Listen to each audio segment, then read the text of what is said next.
নিকটে থাকি, বলেন না সুবহানাল্লাহ। আল্লাহ রাব্বুল আলামিন বান্দার শাহবাগের থেকেও নিকটে থাকেন। ভাই ভালো করে বুঝবেন, আল্লাহ বলেন ওয়া ইযা সাআলাকা ইবাদি আন্নী ফাইন্নী করিব উজিবু দাওয়াতাদ দাঈ ইযা দাআন।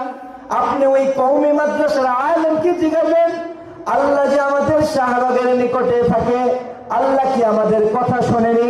ওই কওমি মাদ্রাসা আলেম আপনাকে বলবে উজিবু দাওয়াতাদ দাঈ ইযা দাআন, যে আল্লাহ রাব্বুল আলামিন আমরা যে কথা বলি সেটাও শোনেন।